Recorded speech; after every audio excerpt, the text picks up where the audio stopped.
Zoe Robledo, director del IMSS, Alejandro ¿Ya ves? Schwartz, Eres el de director del coyuntura. IMSS Bienestar, y Martí Batres, director general del ISSSTE. Va a iniciar el doctor Kersenovich y después Eduardo sobre, muy breve, el tema de la compra de medicamentos. Ramiro nos va a hablar de los resultados de la Semana Nacional de Vacunación. Y después Zoe, Alejandro y Martí sobre algunos temas específicos que le importan mucho a los derechohabientes, a toda la población, de mejoras que se están haciendo en los 3 sistemas de salud. Después está el doctor Julio Verdegué, secretario de Agricultura y Desarrollo Rural, para hablarnos un poquito del tema del gusano barrenador, todo lo que ha hecho el gobierno de México para atender esta plaga, y después, ya verdad, pasaríamos a las preguntas. Bueno, ahora puros hombres en la... Nos faltó la paridad hoy en la conferencia. Bueno, adelante. Gracias. Con su permiso, Presidenta, buenos días a todas y todos. Hoy vamos a hablar de un protocolo nacional de atención médica enfocado al diagnóstico temprano de cáncer en niñas, niños y adolescentes. El motivo de hacer esta presentación es que el cáncer infantil es la primera causa de mortalidad en niños de 5 a 14 años de edad. Tenemos una sobrevida aproximadamente 52% y queremos llegar a una sobrevida de 70%. Para hacer esto necesitamos incrementar la capacidad diagnóstica en los médicos de primer contacto, en lo que llamamos atención primaria. Tenemos que enfocar además en áreas rurales, favorecerlo y favorecerlo, como espero mostrarles, también en la población general, y eventualmente tener un registro de cáncer para poderles dar seguimiento y tratamiento adecuado. En esta primera lámina vemos los signos y síntomas de cáncer en niñas, niños y adolescentes, y cada uno de esos, me voy a permitir mencionarlos, son motivo de que si se detecta alguno de esos, se requiere una atención temprana para poder entonces avanzar en la sobrevida de las niñas y niños.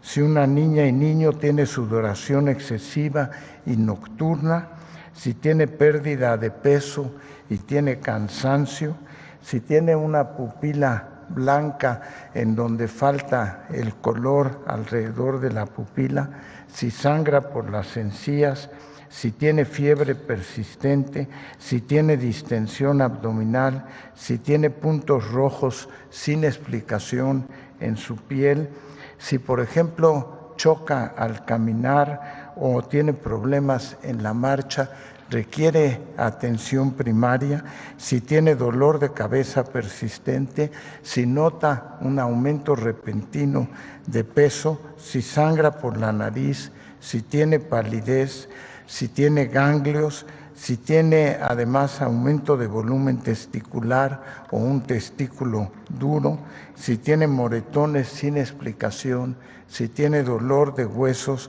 o si tiene aparición de manchas en cualquier parte del cuerpo o sufre de fracturas patológicas. Este PRONAM alcanzan a ver que está en colores y cada uno de los colores indican lo que el médico en la atención primaria tiene que hacer una biometría hemática, mandar al oftalmólogo, etcétera, pero con instrucciones claras. La siguiente, por favor.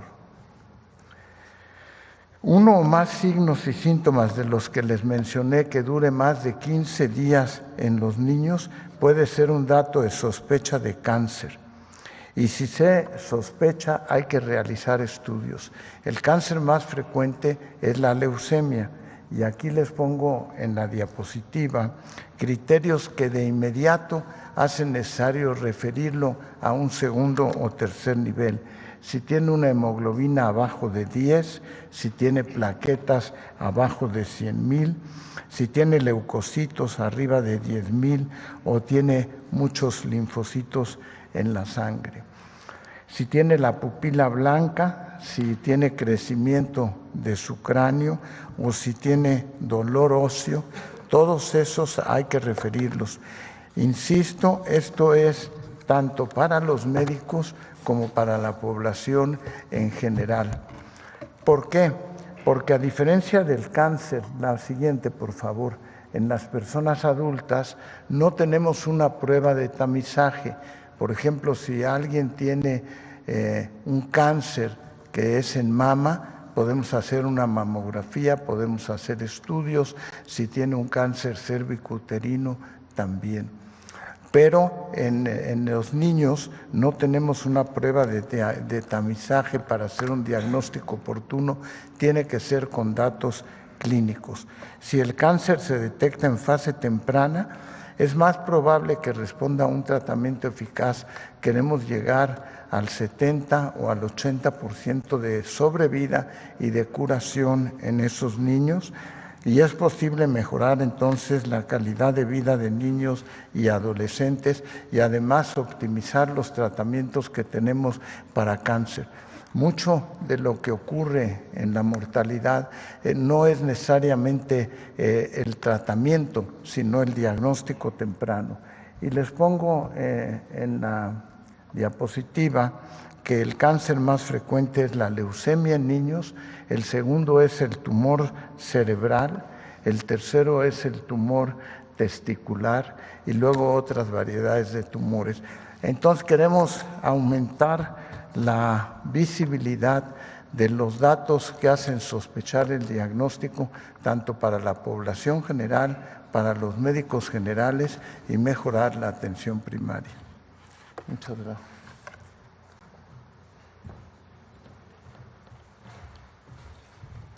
Buenos días, con su permiso, Presidenta. Les queremos compartir el avance que tenemos en la generación de los nuevos contratos para continuar con el suministro y el abasto de los medicamentos para todas las clínicas y hospitales del país. Siguiente. Hay 3 grupos de medicamentos que les queremos comentar. El primer grupo, que ya les hemos dicho, son cerca de 1,139 tipos de insumos para la salud, medicamentos, dispositivos, reactivos, pruebas. Son los medicamentos de fuente única y patente. Los de más alto costo, de algunas de las enfermedades más complicadas, los más caros de estos medicamentos para cáncer, hemofilia, otro tipo de enfermedades. Estos medicamentos no fueron afectados por la nulidad de la licitación que se tuvo. Es decir, estos medicamentos desde que se asignaron en enero siguen siendo pedidos, los contratos están formalizados y rutinariamente están siendo pedidos, entregados y dispensados directamente a los pacientes. Este grupo es un grupo, además, donde se hizo una negociación estratégica de parte de la Secretaría de Salud al inicio del año y representó un ahorro de esta compra de medicamentos de cerca de 27,000 millones de pesos en la compra bianual con respecto a precios de años anteriores. Luego tenemos otro grupo que son 954 tipos de medicamentos que al día de ayer se volvieron a generar nuevos contratos derivados de la nulidad de la licitación. Es decir, son las claves de tipos de medicamentos donde quedó claro que habíamos adjudicado a los mejores proveedores, no solo en términos de costo, como habíamos hablado en varias ocasiones, pero también que en los meses desde que se hizo la licitación habían mostrado estar rutinariamente entregando los insumos que le solicitaba el sector salud. Estas claves fueron asignadas el día de ayer y hoy, a partir de hoy, las instituciones pueden ya formalizar contratos y comenzar a pedir este abasto de medicamentos. Para que vean lo importante también de estas claves, representan cerca de 2,200 millones de piezas de insumos para la salud en este siguiente año 25 y 26. Y si comparamos cuánto costaron este año comparado a los precios a los que se habían adquirido en procesos previos, es un ahorro de cerca de 11,000.6 millones de pesos en estas claves. Estas claves son las primeras del proceso de nulidad de la licitación que ya se reasignaron y que las instituciones pueden pedir para que le llegue a los pacientes a la brevedad. Y son, en todos los casos, proveedores que ya habían sido adjudicados y que habían demostrado no solo los mejores precios, pero también las mejores entregas en términos de sí estar entregando lo que se les solicitaba. Y tenemos otros 837 insumos para la salud que están hoy ya en un proceso de generación de nuevos contratos vía el proceso que hemos mencionado de subastas inversas.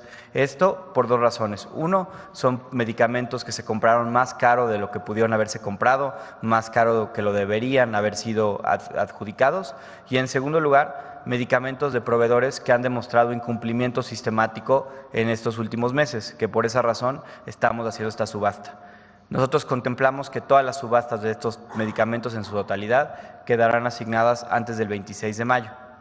Pero para poder trabajar en paralelo y asegurar que tengamos abasto pleno en los hospitales y clínicas, en estos medicamentos que se van a estar haciendo por subasta inversa, en 175 de ellos, que incorporan 21 oncológicos, hemos realizado también una compra urgente de parte de las instituciones de salud, el IMSS, el ISSSTE, el IMSS Bienestar, los Institutos Nacionales de Salud, etcétera.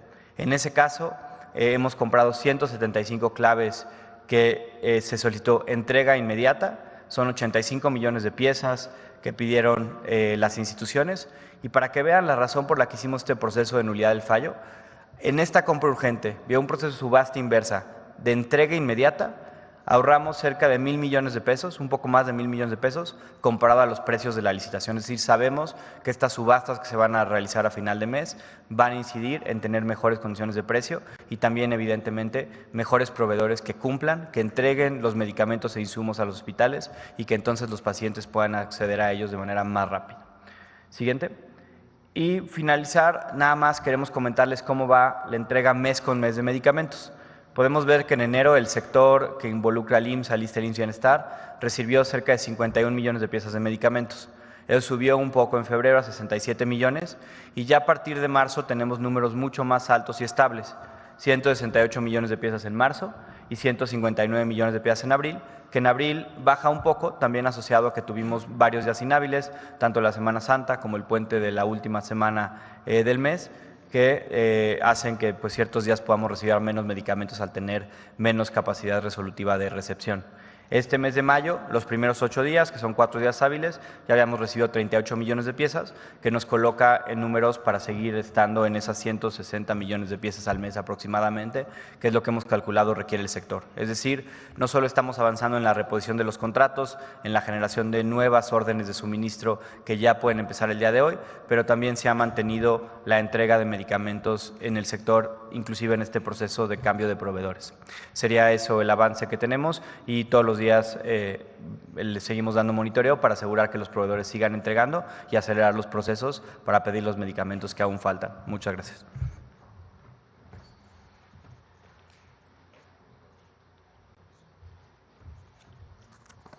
Buenos días, con permiso, presidenta. Me da la siguiente, por favor, si son tan amables. La Semana Nacional de Vacunación 2025 concluyó exitosamente con la aplicación de más de 2.6 millones de dosis, superando la meta programada que era de 1.8 millones de vacunas, lo que representa el cumplimiento del 142% de la meta del sector.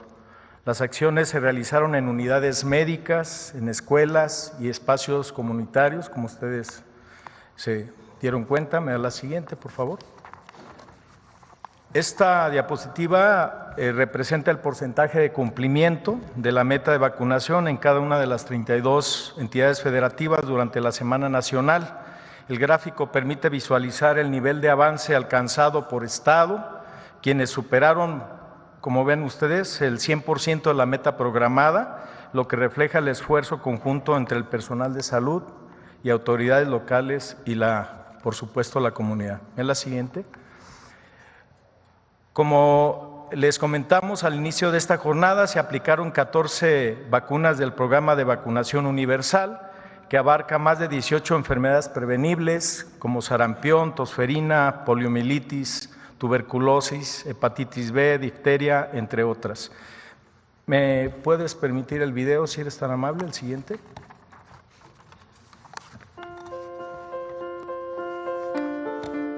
Durante una semana, México se unió con un solo propósito: proteger la salud de su gente. Brigadas, personal de salud y comunidades enteras. La primera Semana Nacional de Vacunación 2025 superó todas las expectativas. Más de 2.600.000 dosis fueron aplicadas en todo el país, alcanzando el 142% de la meta programada, porque cuando México se une, no hay meta imposible. Desde clínicas y escuelas hasta parques y plazas, se instalaron miles de puntos de vacunación para acercar la salud a cada rincón del país. Vacunar es proteger vidas, fortalecer comunidades y construir un país más saludable. Este logro es de todas y todos, y aunque la semana concluye, la vacunación continúa todo el año, porque cuidar de nuestra salud es un acto de amor. Gracias por confiar, gracias por participar, gracias por proteger a México. Vacunarse es salud.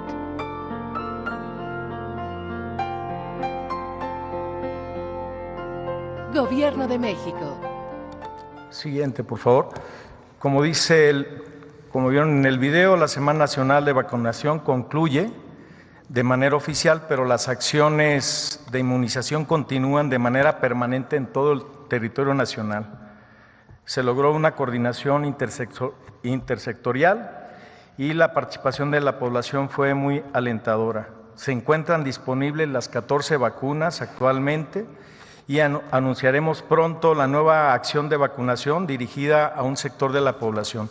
No nos queda más que agradecer a cada una y uno de los participantes de esta Semana Nacional, al personal de salud, brigadistas, voluntarios, madres, padres de familia, adultos mayores, medios de comunicación, por supuesto, que nos ayudaron, y la población en general. Y, sobre todo, enfermeras y enfermeros, que a propósito el día de ayer fue su día de fiesta. ¿Sería cuánto, presidente? Muchas gracias. Con su permiso, presidenta, muy buenos días a todas y a todos.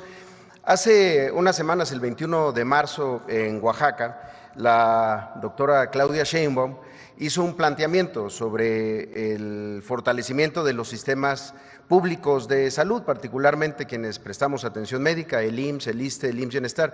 Y ahí para el IMSS nos dio una tarea muy puntual, que las cirugías no se retrasen.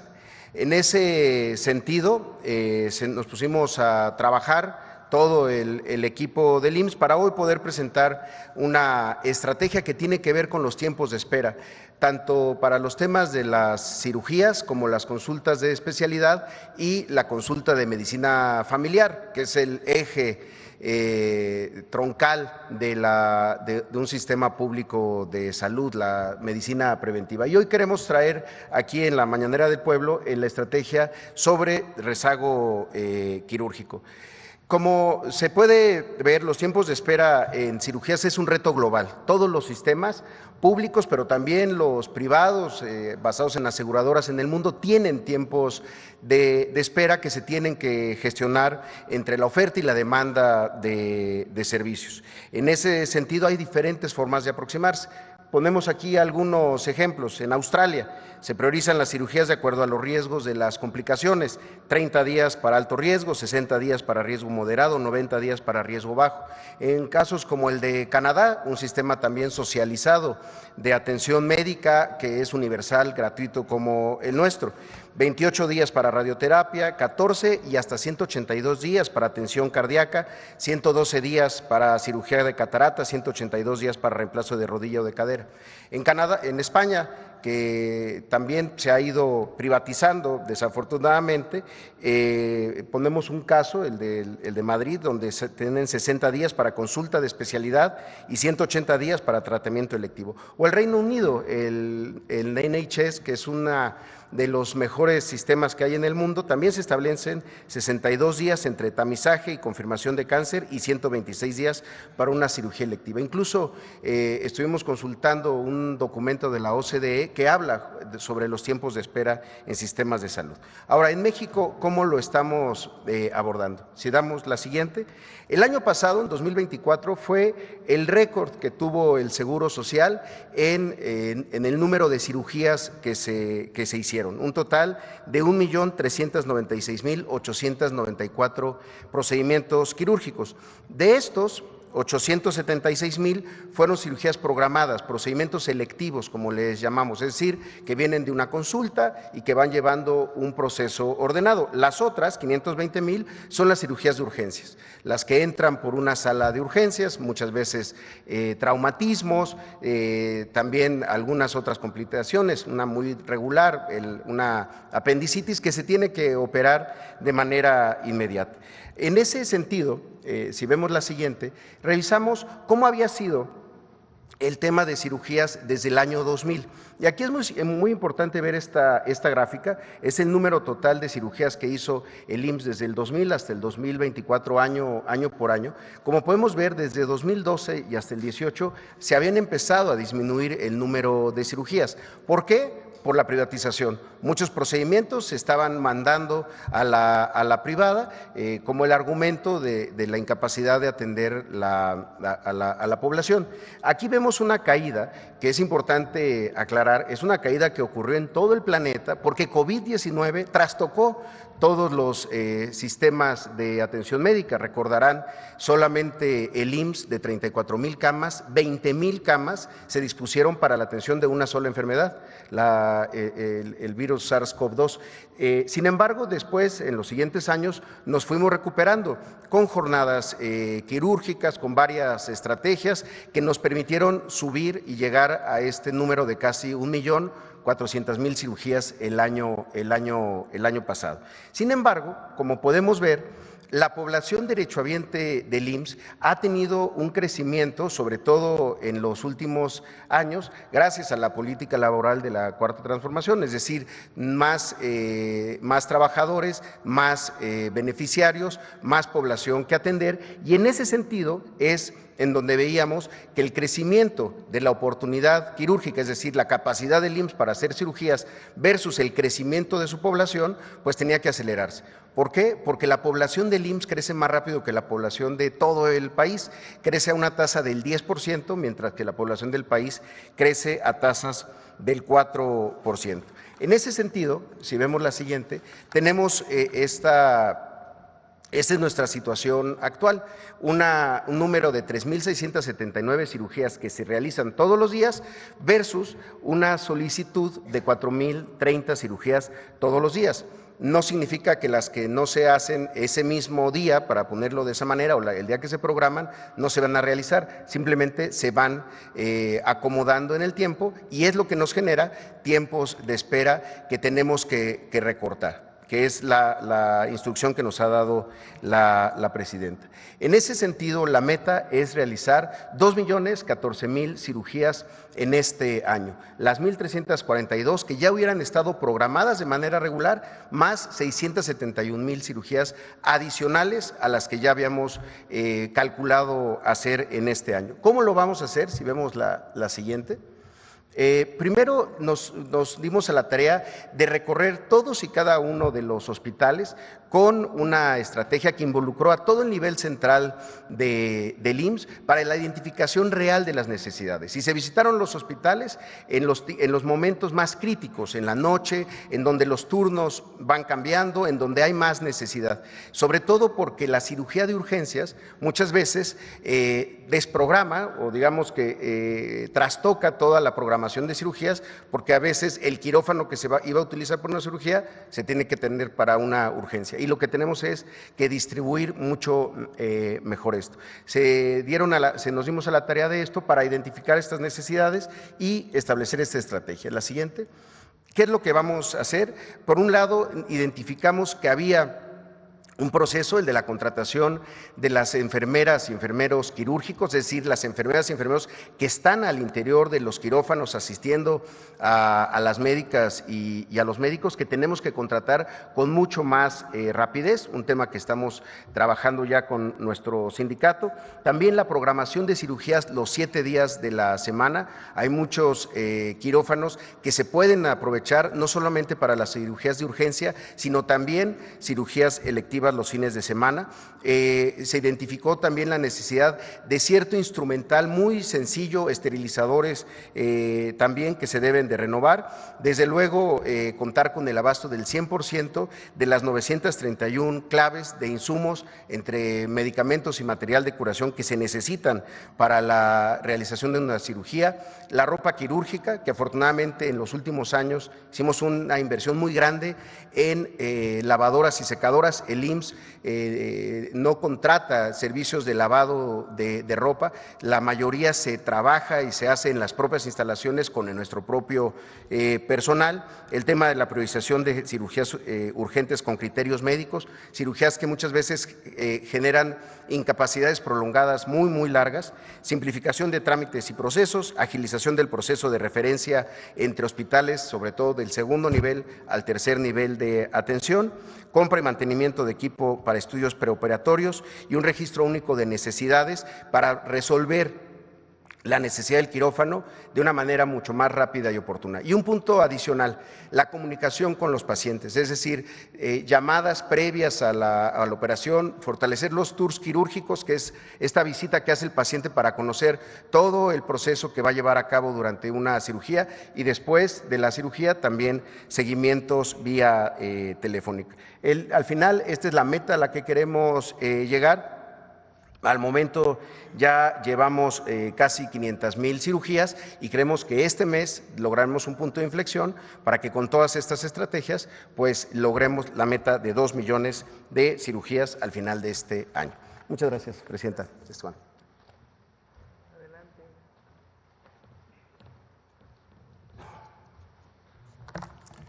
Buenos días, Presidenta. Buenos días a todas y todos. Vamos a hablar de un tema que llamamos estrategia de trato digno. Es un tema fundamental para mejorar el trato a nuestros derechohabientes. Esta es otra transformación fundamental que buscamos en el ISSSTE. El objetivo general es impulsar el bienestar de la derechohabiencia a través de la cultura del trato digno, empático y humanizado. Aquí señalamos que el humanismo debe estar por encima de cualquier burocratismo, nada de despotismo, desterrar cualquier tipo de maltrato. Una persona que va a una clínica, pues va porque se siente mal y lo primero que espera, pues es un apapacho institucional, y ese buen recibimiento ya tiene un contenido terapéutico. Si no es así, pues evidentemente que no estamos ayudando desde el principio al paciente. Las acciones específicas que vamos a desarrollar, que de hecho ya hemos empezado, pero estamos anunciando esta sistematización, son entre otras las 10 siguientes. 1. La creación de una Comisión Nacional de Trato Digno con la participación de diversas áreas centrales del ISSSTE, entre otras la Comisión de Vigilancia, la Subdirección de Atención a la Derechohabiencia, el área de Trabajo Social, el área de Control de Gestión de la Dirección General, el Call Center y el área de Capacitación, entre otras. 2. La elaboración de un protocolo del trato digno al derechohabiente para que se siga en todas las unidades del ISSSTE, especialmente las unidades médicas, como una guía, como un manual de lo que debe hacerse en la relación con la derechohabiencia. 3, una cuestión fundamental, son los talleres de humanización. Aquí estamos convocando a personal médico, personal de enfermería, personal paramédico, como camilleros, radiólogos, etcétera, personal de trabajo social, el personal farmacéutico, el administrativo de las ventanillas, los policías, especialmente quienes se encuentran a la entrada de las unidades médicas, y las representaciones regionales. La idea es imbuir de una nueva mística a nuestro personal y transformar patrones de conducta negativos. 4, la instalación de módulos de atención al derechohabiente en todas las unidades de salud en lugares visibles, es decir, que el derechohabiente al llegar vea que hay un módulo que es para la atención al derechohabiente y sepa a dónde dirigirse. 5, disposición de personal que reciba en la entrada a los derechohabientes con su chaleco que diga trato digno, atención a la derechohabiencia. Esto sería muy importante porque sería el primer contacto de quien llega a una unidad médica. 6, la integración de un subequipo de respuesta rápida a quejas y peticiones con el objetivo de saltar barreras burocráticas para que haya una atención inmediata, también a quejas planteadas en las redes sociales y no estar mandando a la gente a una ventanilla y luego a otra interminablemente. 7, la disminución de filas en las clínicas de primer nivel. Ahí se acumulan filas donde se forma la gente que va con objetivos diferentes. Entonces, la idea es separar la fila que va a solicitar consulta de las que van por receta recurrente y de otras que requerirían una atención sencilla e inmediata como medición de glucosa, peso o presión arterial. Luego, 8, la supervisión constante en las áreas de urgencia, donde se acumula mucha tensión, porque como sabemos se entremezclan las llamadas urgencias reales con las urgencias sentidas. 9, la evaluación periódica de la percepción de la derechohabiencia a través de un tablero con indicadores de satisfacción para medir los avances. Y 10, siempre está la pregunta, bueno, ¿a dónde puedo llamar para quejarme si no encuentro este tipo de contactos en mi unidad médica? Tenemos un número, es el 55 4000 1000, es un número sencillo que será ampliamente difundido y el personal que atiende ahí en este call center está siendo capacitado también para esta nueva cultura del trato digno que tiene mucho que ver con el humanismo mexicano. Muchas gracias. Buen día, presidente.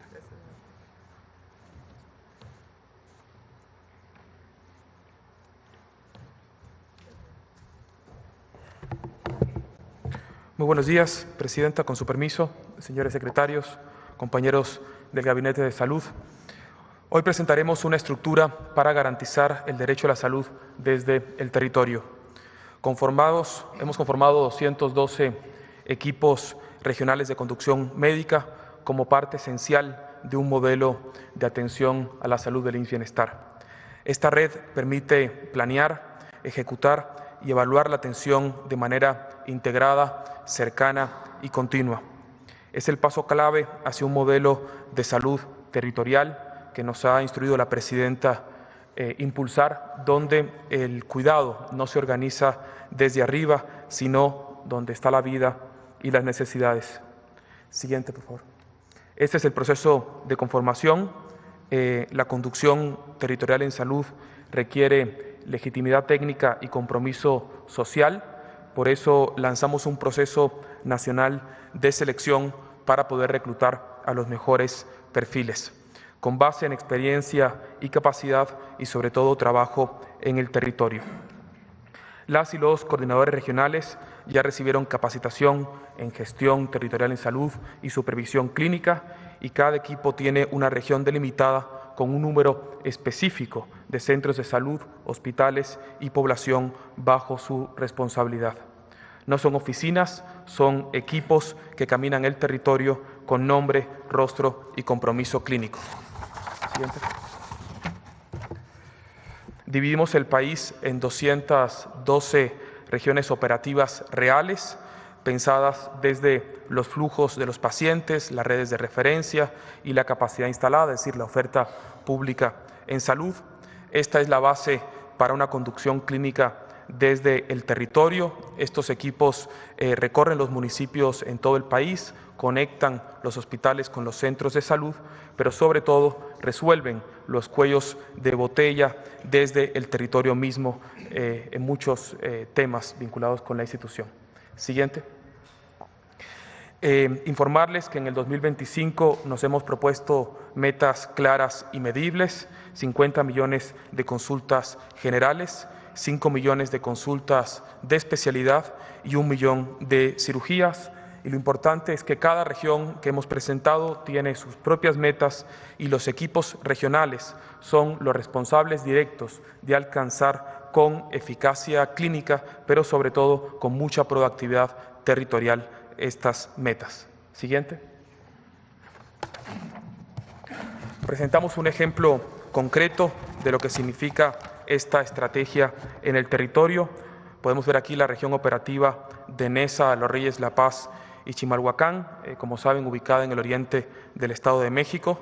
En esta región operativa, el doctor Andy Hernández de León coordina el equipo regional con responsabilidad clínica y operativa sobre un territorio compuestos por 3 municipios que integran una red de servicios de 43 centros de salud y 7 hospitales. Este equipo trabaja con metas sanitarias definidas que deben alcanzar en diciembre del 2025. Por ejemplo, consultas generales, esta región de Neza tiene una meta a diciembre del 2025 de 668.351. Al día de hoy se han alcanzado un 24%. Es importante resaltar que tan solo esta región aportará más del 1% de la meta nacional del IMSS Bienestar de más de 50 millones de consultas. Lo mismo para especialidad.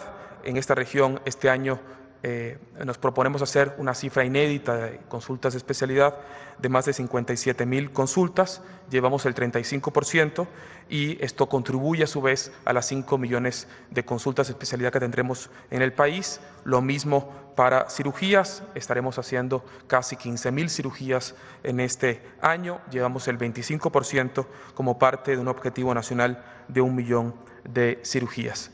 Esa es la estrategia en acción. Es una conducción médica proactiva, con responsabilidad territorial y resultados medibles, un modelo que organiza el cuidado no desde el escritorio, sino desde el territorio vivo. Siguiente, por favor. Sí, todo. Gracias. Adelante, Julio. Breve, por favor. Con su permiso, señora presidenta, buenos días, compañeras y compañeros de los medios. Después de muchos años en que había estado totalmente controlado, en junio del año 2023 reapareció esta plaga, el gusano barrenador del ganado, en Panamá. Es endémica a Sudamérica y allá la teníamos controlada. Desde ese día, 1 de junio del 2023, este animalito se movió 3,700 kilómetros hasta llegar a las fronteras de México con Guatemala. México no tenía responsabilidad en controlar esa plaga cuando estaba al sur de Panamá. Sí tenían responsabilidad nuestros socios norteamericanos, estadounidenses, que tienen la única planta que existe en la región, en el continente, para producir las moscas estériles que se necesitan. Bueno, el asunto es que se les fue de control, viajó más de 3,700 kilómetros hasta que llegó a México. Desde el mismo mes en que apareció en Panamá, nuestro gobierno anterior, el presidente Andrés Manuel López Obrador, dispuso que se reforzaran las medidas de inspección en aeropuertos, en aduanas, etcétera, porque sabíamos pues que estos animales viajan, pueden viajar en personas, en animales, en fin. En mayo del 2024, porque veíamos que esto no lo estaban deteniendo, se activó una campaña de capacitación de médicos veterinarios, 4,400 clínicas y lugares donde se venden, hay veterinarios donde va la gente a comprar medicamentos para sus animales, o sea, toda una campaña preventiva. Ya en el mes de julio, todavía no estaba acá, pero veíamos que avanzaba, el presidente Andrés Manuel López Obrador dispuso activar el Dispositivo Nacional de Emergencia, que le da atribuciones especiales a la Secretaría de Agricultura y al Senacica para hacer una serie de controles. Eso ya se hizo ley en julio del 2024. Finalmente, nosotros iniciamos el gobierno en octubre del año 2024. Inmediatamente tomamos contacto con el entonces secretario de Agricultura de los Estados Unidos, revisamos la campaña, acordamos las medidas como lo habíamos acordado desde el día 1 con sus autoridades sanitarias, vimos que las cosas estaban funcionando bien y que teníamos que prepararnos para lo que pudiera venir. De hecho, tuvimos una visita de la subsecretaria de Agricultura responsable de estos temas, estadounidense, que vino a México, nos reunimos con ella, visitó lo que estábamos haciendo, en fin, siempre hemos trabajado de la mano con las autoridades sanitarias estadounidenses. El 24 de noviembre del año 24 detectamos el primer caso aquí en México. ¿Dónde lo detectamos? En puntos de control que se habían establecido con mucha anticipación. Todos los animales, el 100% de los animales que transitan del sur de México hacia el centro o hacia el norte, el 100% uno por uno se revisan, se inspeccionan, se tratan preventivamente con medicamentos que están aprobados internacionalmente para que el movimiento de ganado sea totalmente seguro.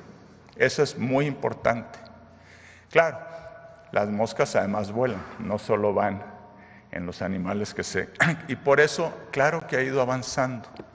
Iniciamos en el mismo mes de noviembre del 24 la dispersión aérea de estas moscas estériles.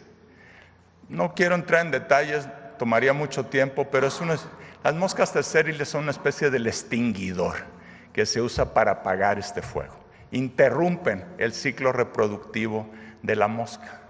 Desde noviembre del año pasado empezamos la dispersión, con pocas moscas. ¿Por qué? Porque los Estados Unidos son los únicos que tienen la fábrica de producción de moscas en Panamá y dispersamos todas las moscas que ellos nos facilitaron. Desde entonces hemos mantenido el control de la movilización del ganado, la vigilancia epidemiológica. Quiere decir esto que en zonas donde creemos que hay un riesgo o donde ya sabemos que hay el gusano barrenador, inspectores nuestros y de las asociaciones de ganaderos visitamos los ranchos, inspeccionamos el ganado para tratar de identificar casos. Cuando alguien reporta un caso o lo identificamos nosotros, 20 kilómetros a la redonda se aísla y se visitan todos los ranchos, 20 kilómetros a la redonda, para inspeccionar el ganado y ver que no haya otros casos. Cuando son más al norte, el aislamiento es 40 kilómetros. Eso cuesta decenas de millones de pesos que ha invertido el gobierno federal. Hemos hecho una campaña enorme de capacitación y educación sanitaria. Prácticamente todos los ganaderos de México han sido capacitados, informados. Los médicos veterinarios han sido capacitados e informados. Y como les digo, hemos dispersado moscas estériles, empezaron a aumentar los números de moscas estériles que llegaban a México. Ahorita ya están llegando 100 millones de moscas semanales que se dispersan en las zonas que de común acuerdo con APHIS, la Autoridad Sanitaria Norteamericana, priorizamos por ser de mayor riesgo. Vamos a llegar ya en estos días a 1,000 millones de moscas dispersadas y vamos a mantener ese ritmo. ¿Qué más podemos hacer? Yo me reuní con la secretaria Brooke Rollins de Agricultura de los Estados Unidos el 6 de mayo en su oficina. Revisamos las medidas, ellos nos habían hecho saber algunas cosas que querían que mejoráramos, todas ellas, el 100% de las solicitudes se atendieron en horas o máximo en días, porque es de nuestro interés que la campaña funcione bien, no solo por las exportaciones, sino por la salud de los animales de nuestros ganaderos. ¿Qué vamos a hacer? En primer lugar, Y el 10 de mayo nos avisaron que nos iban a cerrar la frontera. Finalmente pude hablar con la secretaria Rawlings el domingo 11 de mayo y acordamos una suspensión temporal por 15 días, periodo en el cual vamos a ver qué nuevas medidas, qué podemos reforzar para que en 15 días ellos hagan su evaluación y nos abran la frontera nuevamente, que es lo que México espera. Tomamos ayer un acuerdo con los gobernadores y gobernadoras de los estados exportadores y de los estados del sur que están afectados. También nos reunimos con todas las asociaciones ganaderas.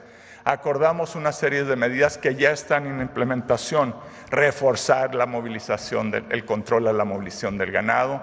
Vamos a hacer un barrido desde el Golfo de México hasta el Pacífico, a la altura de Veracruz, hasta llegar a Oaxaca y sur de Guerrero, visitando el 100% de los ranchos e inspeccionar.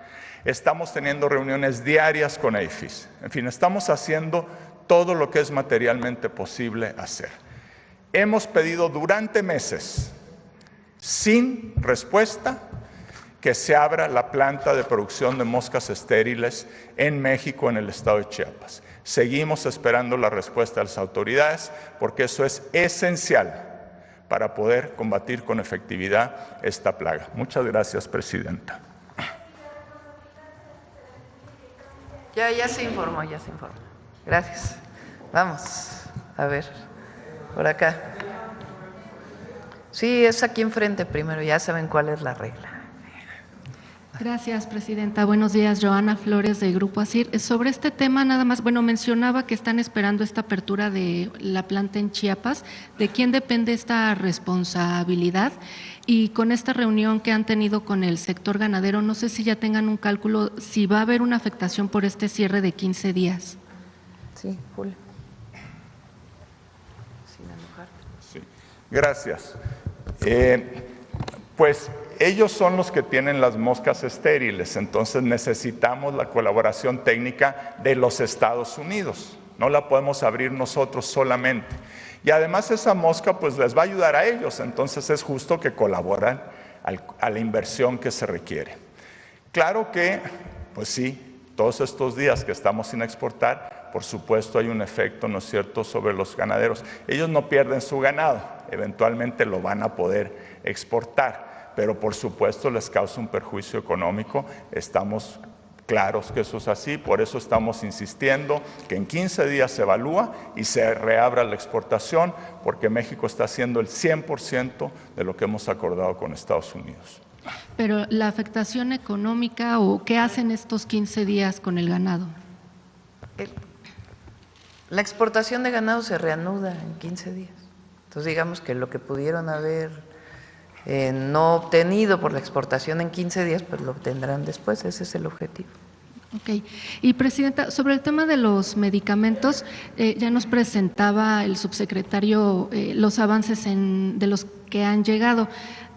¿Cuánto de esta compra consolidada de 4.900 millones de piezas para 2 años, de qué porcentaje podríamos estar hablando que ya hay actualmente pues surtido? Ayer hablábamos, el IMSS me reportó ayer que tienen 94.3% de abasto. Por ejemplo, el ISSSTE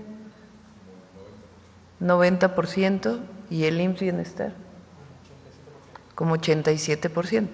Claro, hay algunas claves pues que son indispensables, que están en este proceso que termina este mes, pero ha ido aumentando el número de medicamentos que está llegando y va a aumentar en estos meses.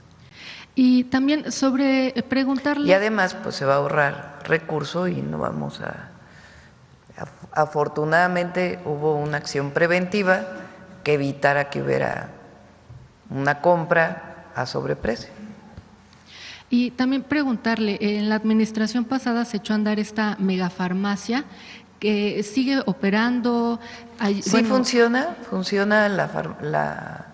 digamos el centro de almacenamiento de Huehuetoca, que además pues tiene esta característica de poder enviar cuando se requiere un medicamento, y estamos utilizando también almacenes regionales, que actualmente estamos trabajando con los estados que son parte del IMSS Bienestar, para que esos almacenes regionales ya pasen al IMSS Bienestar y no se queden en los estados.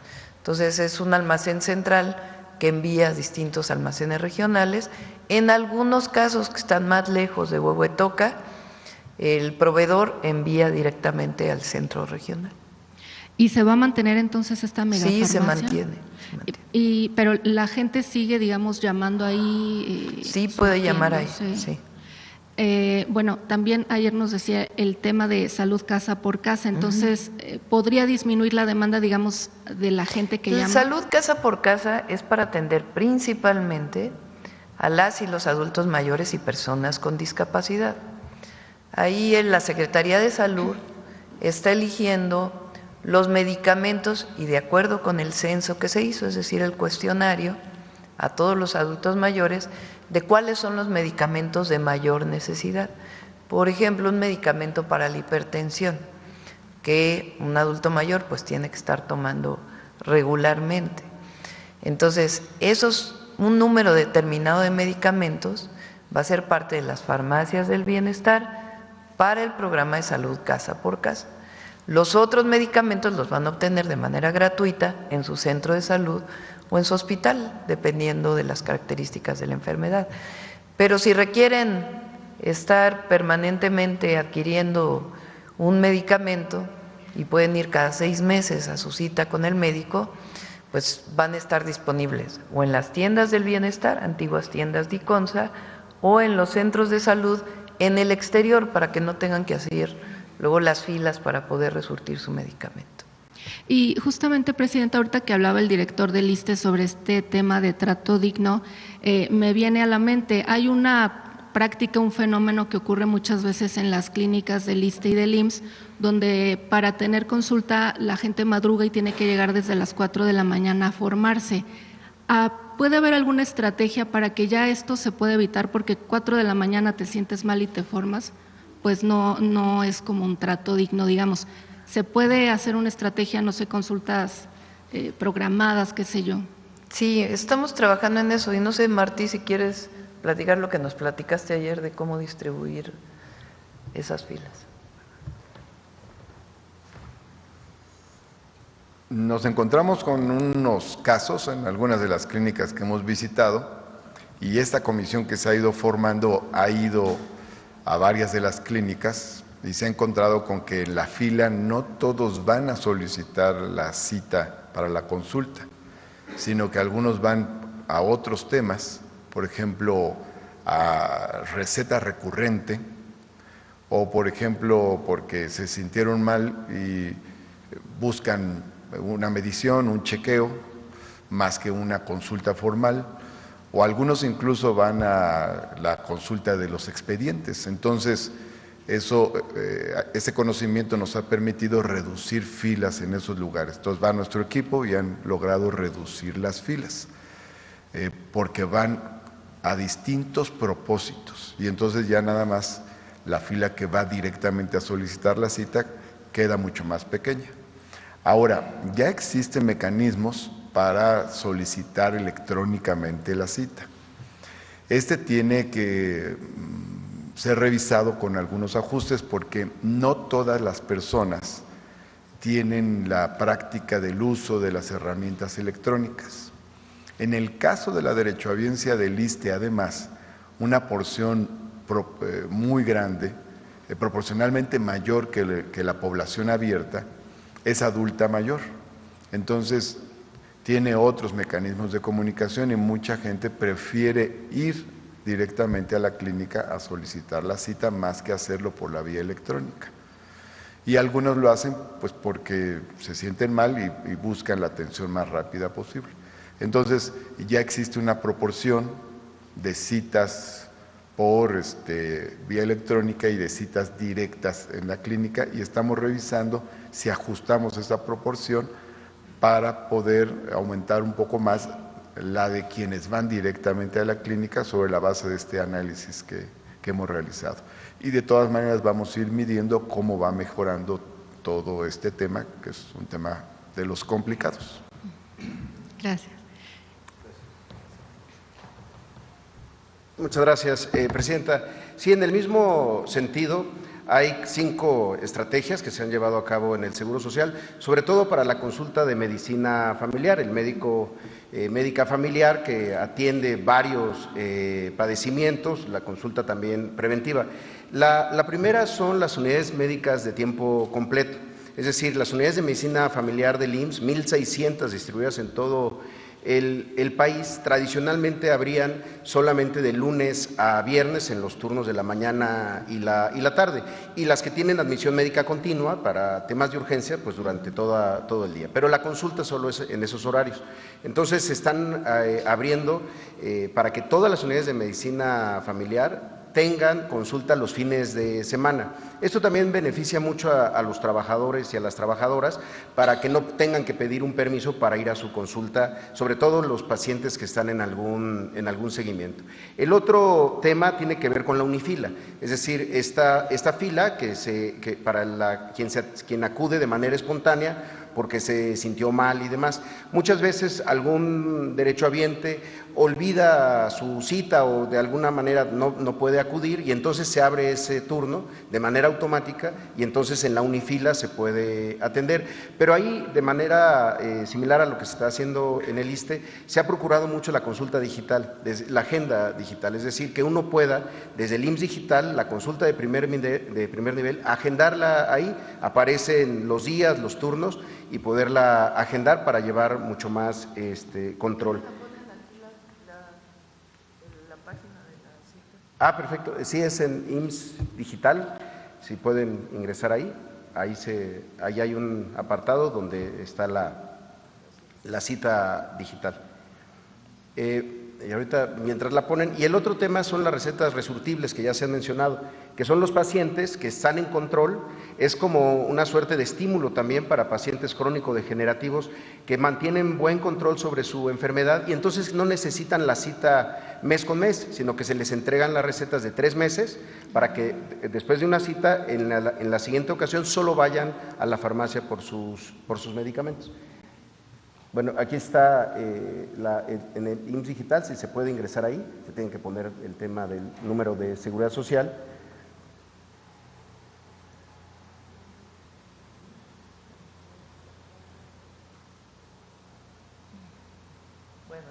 Se tienen que ingresar todos esos datos, el correo electrónico, el número de seguridad social, y a partir de eso se registra y se puede hacer la cita directamente.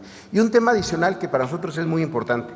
En el IMSS tenemos una consulta de enfermera, de especialista en medicina familiar, que es la consulta preventiva. Es la consulta del paciente sano, no necesariamente cuando uno se siente mal, sobre todo para el tema de los niños y las niñas. Es una suerte de chequeo general que se puede también agendar desde el IMSS Digital para justamente pues, poder prever enfermedades. La enfermera, el enfermero de medicina familiar ya refiere, si es necesario, al consultorio de medicina familiar. Y sí son de los temas que estamos implementando y fortaleciendo justamente para evitar tiempos de espera en la consulta de primer nivel. Muchas gracias. Y, presidente, en otro tema, la Universidad de Guadalajara alertó que ha habido, tienen ellos cálculos, estudios, no sé, un incremento en las desapariciones de jóvenes entre 15 y 19 años y lo atribuyen a estas desapariciones forzadas por reclutamiento, etcétera. ¿Ustedes han tenido ya un análisis de esto, un acercamiento con esta universidad? Vi el comunicado, viene la información de la propia Fiscalía del Estado de Jalisco. El día de hoy, justamente en gabinete, le pedí al secretario de Seguridad que se pusiera en contacto con el fiscal y con la comisión de la Universidad de Jalisco, Universidad de Guadalajara, para la UDG, para poder saber de dónde vienen los datos, qué información tienen y cómo poder, primero saber si en efecto hubo un aumento en el número de personas desaparecidas, ver de dónde vienen esos datos y segundo, pues trabajar conjuntamente con esta comisión para poder prevenir en caso de que siga este proceso de reclutamiento de jóvenes, sea de manera voluntaria o no voluntaria, no importa, para poder pues desarrollar todos los esquemas necesarios para atender a los jóvenes de Jalisco. Y en otro tema, Presidenta, también el día de ayer Los Ángeles Azules hacían una denuncia en sus redes sobre este robo en la carretera México-Puebla. Sí, también le pedí al general Cortés que se pusiera en contacto pues con algún representante o con alguno de los miembros de Los Ángeles Azules para saber exactamente. Ellos tuvieron este robo hace unos días y hasta después presentaron la denuncia. Entonces, para poder saber dónde fue, cómo fue, cuál fue el modus operandi y hacer todas las acciones preventivas y también pues de seguimiento de este caso para poder llegar a los responsables. Ellos en su comunicado, bueno, hacían finalmente un llamado a autoridades, decían federales, estatales, etcétera. Y lo vamos a hacer. Va a llamar la Guardia Nacional, que es quien está encargada de la vigilancia en carreteras, para saber cómo fue este asalto, más allá de la denuncia que hayan puesto en la Fiscalía correspondiente y hacer todas las acciones preventivas en esta parte de la carretera. Se ha avanzado mucho, pero todavía hay robo en carreteras. Entonces, pues, saber cómo fue, alertar para las acciones de vigilancia y también, pues, para que desde la Secretaría de Seguridad y la propia Guardia se pueda, pues, colaborar con la Fiscalía donde se presentó este caso y detener a los responsables. Muchas gracias. Buenos días. Muy bien, vamos por acá a ver. Gracias. Buenos días, Presidenta. Nayeli Roldán, de Animal Político. El primer punto que me gustaría preguntarle es, de acuerdo con datos oficiales, durante el sexenio del presidente Andrés Manuel López Obrador, aumentó en 5 las recetas no surtidas en los hospitales públicos de este país, en comparación con el sexenio anterior de Enrique Peña Nieto. A la par, aumentó en 29% el gasto en los contratos de medicinas, también en comparación con el sexenio anterior. La primera pregunta, Presidenta, es ¿qué explicación tendría de esto? ¿Qué ocurrió? Primero habría que ver en qué estados. Primero, ¿de dónde viene la información? Segundo, recuerden que antes había Seguro Popular y había una descentralización de la atención a la salud. Y me parece, no sé de dónde venga la información. Le comento. Fueron solicitud a todas las instituciones de salud, IMSS, también, ISSSTE, Pemex, etcétera. Por eso, a ver, la pregunta es, ¿también consultaste a todos los estados de la República? Fueron solicitudes de información es que ahí está la diferencia, a nivel nacional. 15 porque millones cuando el periodo de Peña Nieto, los servicios de salud estaban descentralizados. Hoy hay 22 estados y la Ciudad de México que son parte del IMSS Bienestar. Y ahí ha habido un ahorro muy importante en la compra de medicamentos. Recuerden, pues, todos los casos de corrupción que se documentaron por muchos de ustedes relacionados con la compra de medicamentos en los estados. ¿Y los contratos son los registros en Compranet a nivel federal? También, la comparación es exactamente pues sí, porque ahora se compra más. O sea, no se pueden comparar peras con manzanas. En el gobierno del presidente López Obrador se consolidó la compra de todas las instituciones, incluidos estados de la República. Entonces no puedes comparar el medicamento que se compraba, por ejemplo, fui jefa de gobierno. Entonces, nosotros entramos al entonces INSABI, a la compra consolidada de medicamentos. Entonces, claro, la federación pues tiene una compra mayor porque ya tiene la parte de la compra de la Ciudad de México que antes se hacía de manera descentralizada. Entonces, lo que sugiero es que se revise la compra de medicamentos en todos los estados de la República y entonces sí se compare peras con peras, manzanas con manzanas, palitos con palitos, bolitas con bolitas. Se comparó a nivel federal, pero tiene que ver también en el sexenio anterior, efectivamente en el de Peña Nieto más bien, sí los gastos tenían que ver en los estados, digamos, de Seguro Popular, también con una bolsa en específico del Seguro Popular. Sí, esa no se comparó. No era centralizada la compra. Entonces, tiene que ver la compra de los medicamentos en cada estado. Ok.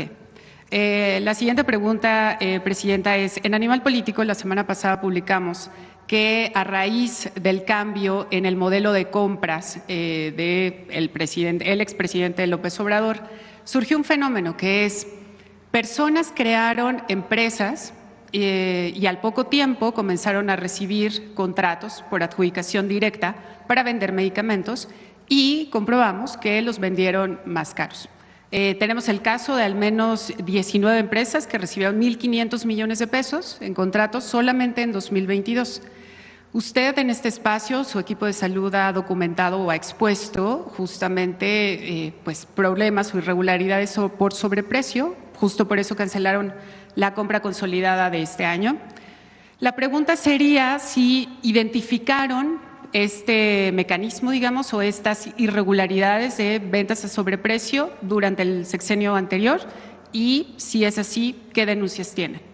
¿A quién denunciaron más bien? Sí, a ver, las auditorías, ¿cómo funciona el gobierno? Porque vale la pena que todos los que nos escuchan conozcan cómo se hacen las auditorías.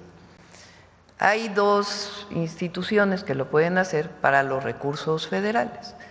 La primera es la propia entonces Secretaría de la Función Pública, hoy Secretaría Anticorrupción y de Buen Gobierno, que tiene sus órganos internos de control en cada institución. La segunda es la Auditoría Superior de la Federación, que no representa al gobierno, sino que es una institución de la Cámara de Diputados que decide qué se audita y se audita. Cuando entra el gobierno, pues hace una revisión de lo que le fue entregado del 2024. Si hay alguna irregularidad, pues tiene que venir en las propias auditorías de la Auditoría Superior de la Federación. ¿Y sí las ha habido, presidente? Pues sí, pero no conocemos, ¿o de dónde es tu información? De la Auditoría Superior de la Federación. Pues que se revise, que se vean las observaciones y si hay alguna irregularidad, pues que se presente. O sea, ¿su gobierno no ha hecho estas revisiones? No le corresponde al gobierno hacer una revisión de la cuenta pública del 2022, que es lo que tú estás reportando. A nosotros nos corresponde lo que correspondería a observaciones del 2023, que se presentan en el 2024 o 2025, solventar esas observaciones, o de los años posteriores. Si hay un resultado de la Auditoría Superior de la Federación, hay que ver si se solventó esa información. Más allá de esas solventaciones en específico, en estos mecanismos de fiscalización y de revisión del gasto de los recursos públicos, la pregunta estaba enfocada, Presidenta, en si su equipo justamente le llegaron alarmas de qué es lo que estaba pasando en el tipo de compras de medicamentos durante el sexenio anterior, si encontraron este mecanismo de venta a sobreprecio. Eso tiene que ver con los registros dentro de las instituciones. A la Secretaría Anticorrupción, en todo caso, hacer una revisión del 2024 y en todo caso de auditorías previas que se hicieron de la Auditoría Superior de la Federación o de la Función Pública, pues hacer la revisión de si hay observaciones. O sea, ¿usted hasta este momento no tiene reportes de que hubieran ventas a sobreprecio en el sexenio de Andrés Manuel López Obrador en materia de medicinas? No. Okay. Si hay alguna cosa que alguien presente de alguna observación, se revisa. O sea, nosotros no tenemos nada que ocultar. Nosotros no somos del pasado, de corrupción de aquellas épocas, en donde se compraban medicamentos para el cáncer, uno muy sonado en Veracruz, que tenía agua en vez de medicamento. Nosotros no somos eso. Y hay transparencia. Es la gran diferencia. Sí. Bueno, todo esto hay que aclarar, sobre todo para quienes nos ven, que es documentación oficial obtenida por fuentes públicas. Sí, y también lo oficial de responder a las observaciones también se hace. Presidenta, durante la entrega, digamos, de reportajes de la semana pasada en Animal Político, publicamos un caso muy concreto, que es el IMSS entregó 1.134 millones de pesos a 2 empresas que vendieron hasta 800% de sobreprecio. Le pongo un par de ejemplos muy sencillos de, por ejemplo, la aspirina, que una empresa, una de estas dos empresas, Seto Medical, vendió en 40 pesos cada caja, cuando el precio en compras consolidadas y otros proveedores fue entre 7 y 11 pesos. Solamente por este contrato, el IMSS pagó 1 millón de pesos más, digamos, por esta diferencia en el precio. La sitagliptina, que es para diabetes, fue vendida en más de 2,000 pesos cada caja, cuando el precio era de 120, más o menos. Estas empresas son, los dueños de las empresas son socios de Fernando Bilbao, el yerno de Rocío Nale, la actual gobernadora de Veracruz. La pregunta que le haría, Presidenta, es ¿qué explicación le encontraría usted a que justamente estas dos empresas, a partir de que entran los socios de Fernando Bilbao, tienen adjudicaciones directas que suman más de 700 contratos, aún cuando vendieron a sobreprecio? Mira, aquí está Zoé, que viene muy preparado para poder contestar esta pregunta. Pero primero... Sí, muchas gracias, Nayeli. Un gusto volverla a ver. Primero, nosotros estamos con un compromiso con la transparencia y desde luego con el rigor periodístico. Por eso, a pesar de que el reportaje no lo menciona, usted sabe que tuvimos 2 videoconferencias. No, sí lo mencionamos. Déjeme terminar. Perdón. Tuvimos 2 videoconferencias. Se puso a disposición, a petición del director de Animal Político, a personal del IMSS de primer nivel, al director de administración, a la unidad de administración, la unidad de adquisiciones, al director de operación y evaluación. Y en ellas se hicieron varias explicaciones, porque además de esto, desde el 2022 ya nos habían buscado y ya se había hecho una primera explicación. Primero, respecto al tema de la sitagliptina, así poniéndola como el ejemplo que acaba de dar. Uno de los elementos que el reportaje desafortunadamente no impacta o no establece es que los análisis de los años 2020, 21 y desde luego 22 tuvieron una distorsión en los precios porque hubo una pandemia que distorsionó absolutamente todo. Sin embargo, eso es lo que de repente no es necesariamente comparable, pero se establece como si no hubiera ocurrido estas afectaciones, incluso en las cadenas de distribución o en la provisión de algunos medicamentos, que a los consolidadores, porque el IMSS se sumó a todos los procesos de consolidación y solamente llegó a comprar aquello que no se logró consolidar en el momento en el que se liberaba. En el caso específico de la sitagliptina, que es uno de los primeros ejemplos que se da, sí. Compara a una delegación, la delegación del IMSS en Morelos, con una serie de compras que se hicieron después. Sin embargo, compara una compra de marzo del 22, después de la desconsolidación, y con una bianual del 2023. Obviamente, los procesos de consolidación, mientras tengan mejor planeación, incorporen a más instituciones y además se hagan por más años, el precio necesariamente baja. Pero además observamos un elemento adicional. En la comparación que hace de 330 pesos en farmacia comercial, usa el precio de la caja de 14 piezas, cuando el resto de las comparaciones son de la caja de 28 piezas. Son productos distintos porque tienen, digamos, un número diferente de medicamentos. Además de eso, hay un alegato en el reportaje, que por cierto, en la primera entrega hablan de 7,000 millones, no corrigen, pero en la tercera entrega hablan de los 1,000 que acaba de mencionar, porque se les hizo ver que había una serie de errores en el registro de Compranet. Pero también hablan de un incumplimiento o de que se compraron medicamentos que nunca se distribuyeron. Como lo hicimos en las reuniones, se explicó y se puede volver a explicar, los contratos son de máximos y mínimos y las instituciones no están obligadas a pagar absolutamente nada hasta el día que se entrega, ni se tiene que entregar todo. En ese sentido, cuando existe un incumplimiento, y así ocurrió, no solamente no se paga, sino que se penaliza. Eso tampoco está en el reportaje. Nosotros estamos a favor de la transparencia, de la apertura, pero también del rigor periodístico, sobre todo cuando hubo mucha disposición a intentar explicar estos procesos que pues, tampoco son tan fáciles a veces. Claro.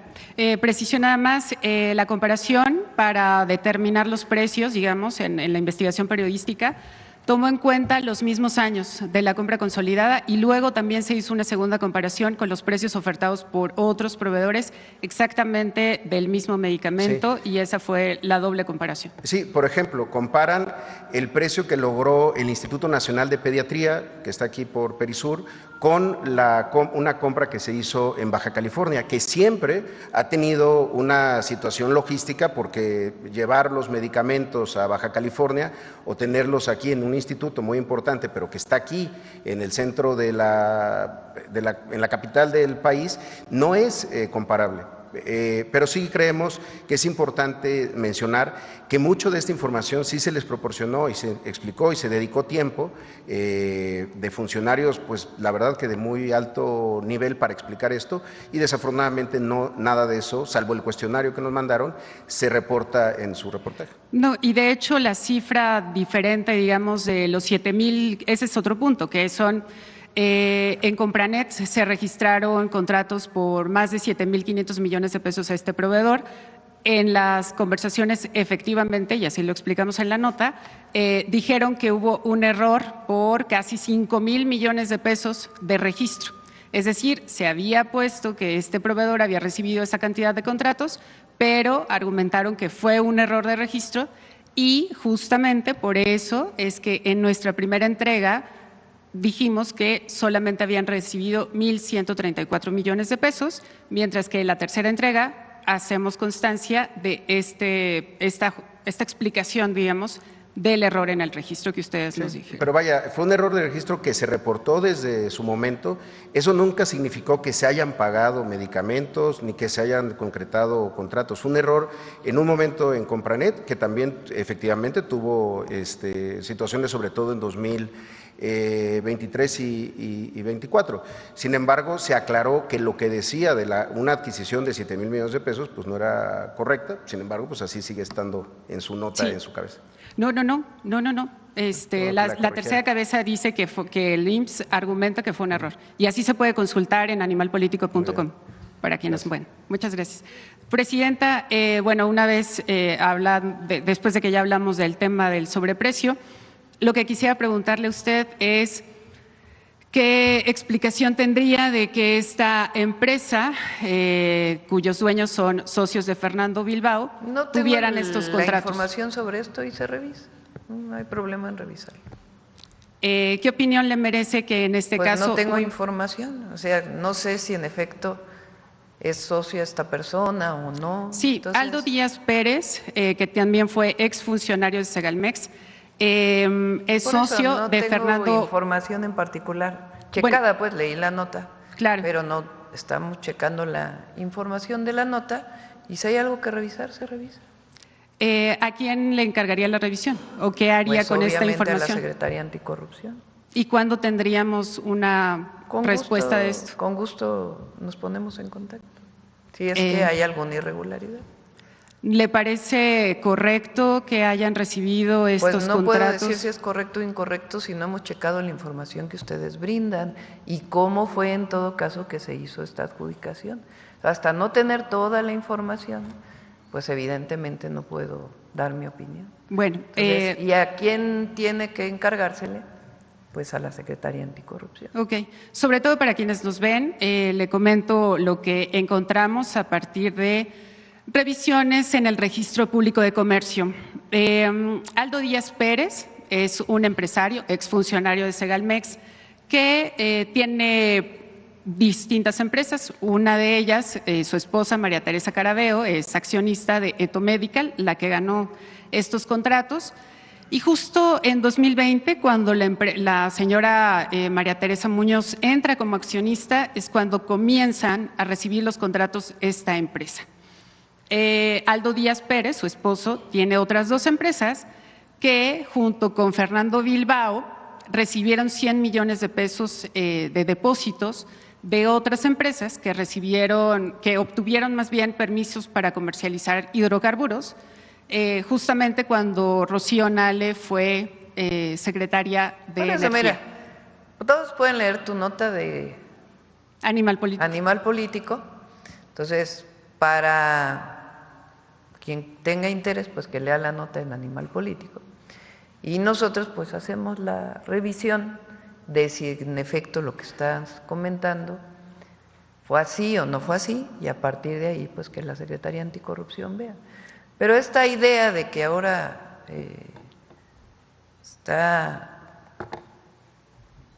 las auditorías está todo, pero esta idea de que se cometieron actos de corrupción, pues tiene que demostrarse y que se haga la revisión y la auditoría. Sí, claro, y digo, las evidencias ahí están. ¿Cuándo podría hacerse, Presidenta? Pues ¿Podríamos venir la siguiente semana? Buenrostro, que lo revise primero y ya después contestar. ¿Le parece que venga en un par de semanas? Se comunica contigo sin problema, Raquel. Ok. Por último, Presidenta. Y se informa a la gente, porque claro, no tenemos nada que ocultar. Eso sería nada, lo más importante, por absolutamente supuesto. Nada. Por último, Presidenta, ¿qué le diría a las personas, a las familias que, sobre todo durante el sexenio pasado, aunque todavía hay casos ahora, que batallaron, que iban a los hospitales y no encontraban las medicinas, que han tenido que comprarlas por sus propios recursos, que les aplazaron cirugías y que al mismo tiempo pues se gastaron los recursos para comprar las medicinas pero no los tuvieron? ¿Qué le diría sobre todo a esas personas? Eso sí no es cierto. O sea, porque estás diciendo cosas. Se compraron medicamentos que nunca llegaron. ¿Cuál es tu prueba? No. Eso dijiste ahorita. Ahorita, no. Se compraron medicamentos que en el caso que tenemos de Rocío Nale, sí hay algunas solicitudes en específico, pero me refiero que las personas iban a las farmacias y no encontraban los medicamentos y aún así el gobierno sí los había comprado. No, bueno, ¿qué les diría? ¿Qué pruebas tienes de eso? O sea, a ver, porque para todo hay que poner prueba y más en un periodismo responsable. Entonces tú estás diciendo que se compraron medicamentos que nunca llegaron a las farmacias. No tenemos prueba de ello. Se compraron medicamentos porque así está obviamente registrado en diferentes fuentes de información y al mismo tiempo hubo reportes, manifestaciones de personal médico. Hubo manifestaciones en la calle de personas que decían que no había medicamentos. Tú estás contando dos hechos aislados. Entonces, la afirmación que tú haces de que se compraron medicamentos que no llegaron a las farmacias tiene que demostrarse. No, se compraron medicamentos y cuando las personas iban a las farmacias no encontraban medicamentos. Por eso tiene Fueron que comprobarse. 15 millones de recetas que no se surtieron. Más eso, allá de la comparación, 15 millones de recetas que no se surtieron de manera completa de derechohabientes de hospitales públicos. Sí, a ver, vamos desde el principio. En nuestro país, con el Seguro Popular, había un esquema de monopolización de la compra y la distribución de medicamentos en unas cuantas manos. Algunos tienen hoy canales de televisión. Viejos políticos, que ustedes saben a quién me refiero, que tenían el monopolio de la compra y la distribución, y no de todos los medicamentos, sino de una base de medicamentos que estaban en el Seguro Popular. Esas compras de medicamentos fueron a mucho mayor precio que las que se hicieron posteriormente. Y además se amplió la base de compra. Justo ayer estábamos platicando eso en la reunión de salud. Porque cuando no hay competencia y hay unas cuantas empresas que se dedican a eso y solo se les compra a esas empresas y se terciariza todas las funciones, pues entonces no solo se demostró que no funcionó, sino que también había desabasto. Entonces, en todo el periodo del presidente López Obrador no se puede obviar algo que ocurrió, una pandemia de prácticamente 2 años, en donde prácticamente todas las instituciones de salud tuvieron que posponer cirugías, posponer atención médica, incluso compras de medicamentos para poder atender la pandemia del COVID-19. Una vez que se compran las vacunas, que recibió todo México de manera gratuita, incluso mucho antes que en muchos otros países del mundo, por el trabajo integral que se hizo, entonces comenzó de nuevo a coordinarse todo el sistema de salud y constituir el IMSS Bienestar para evitar este esquema de corrupción que se generó con el Seguro Popular en los estados de la República. Entonces fueron 2 años de mucho trabajo para constituir esta nueva institución de salud que a nosotros nos está tocando consolidar y al mismo tiempo garantizar pues todo el abasto de medicamentos, que la compra de los medicamentos, como lo hemos estado informando, cada 15 días ha tenido de nuevo esta voracidad de muchas de las empresas farmacéuticas que dieron sobreprecio y que se pusieron de acuerdo con algún servidor público en la mediana escala. Entonces, afortunadamente se paró, se revisó y se está solventando pues esa posible falta que se hubiera cometido. En el periodo del presidente López Obrador se hizo lo mejor que se pudo hacer en todo este proceso pues de monopolización. ¿Por qué están tan enojadas algunas televisoras o algunos sitios de internet? Pues porque ya no se les compran los medicamentos ni los servicios de distribución, de donde ganaban miles de millones de pesos. Entonces, si hubo alguna falta de algún servidor público, se revisa y aquí no vamos a cerrar la posibilidad de que haya una auditoría, de que haya una revisión y que se haga. Otros gobiernos que hablen en contra de una víctima. Lo que pasa es que lo que quisieron hacer fue justamente eso, este esquema de contraposición. Nosotros estamos para servir al pueblo y siempre vamos a estar para servir al pueblo. Pero este esquema en donde, a pesar de que el IMSS se acercó a ustedes, les dio toda la información y siguen planteando lo mismo, entonces lo que se tenga que aclarar se va a aclarar. Transparencia al 200%, más que cuando existía el INAI, que se gastaban el dinero en centros nocturnos. ¿Por qué eso no lo reportan? Sí está reportado en todos los medios. Qué bueno. Sí. Vale. Bueno, si me permite regresar después para ver si la Secretaría Anticorrupción investigó el tema de la gobernadora Nale. Sí. Gracias, presidente. Gracias. A ver aquí. Ahora puras mujeres porque fue en contraposición acá. Gracias, presidenta. Buenos días. Nancy Flores de la revista Contralínea. Buenos días a todas y a todos. Presidenta, faltan 19 días para esta elección judicial, que es este proceso de democratización, un mandato popular del pueblo de México, y sin embargo está arreciando la guerra sucia mediática en contra de esta posibilidad que vamos a tener por primera vez los mexicanos y las mexicanas para elegir un poder judicial que ya no sea corrupto y que no esté al servicio de las oligarquías tanto transnacionales como las oligarquías mexicanas. En ese contexto, además, se suma esta guerra sucia a todo el tema de la obstaculización que ha generado algunas decisiones del propio Instituto Nacional Electoral, porque sigue prácticamente tomado el Consejo General por una facción conservadora. Entre esas decisiones, pues primero que no se tuviera información desde los poderes ejecutivo y legislativo también sobre el proceso electoral, y segundo, pues por ejemplo, que no se permitiera a candidatos y candidatas pues hacer uso de estos tiempos oficiales en radio y televisión para que dieran a conocer sus pues sus propuestas.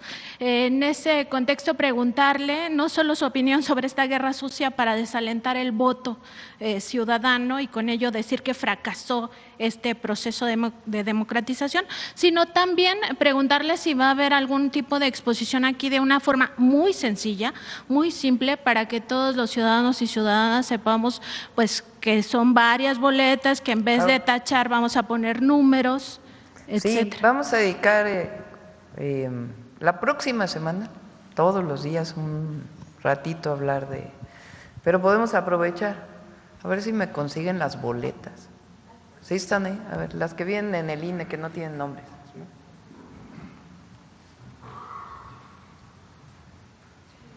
A ver, todo ciudadano el 1 de junio va a recibir 6 boletas en el caso de la elección al Poder Judicial Federal. Además, hay algunos estados que tienen elección al Poder Judicial local. Vamos a hablar del federal. Entonces, son 6 boletas, cada boleta es de un color distinto.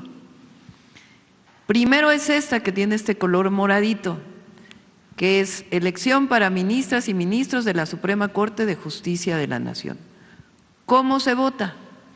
Pues aquí no vienen los nombres obviamente, porque no vamos a hacer propaganda para alguna persona, pero aquí quien va a ir a votar a la casilla pues ve todos los nombres.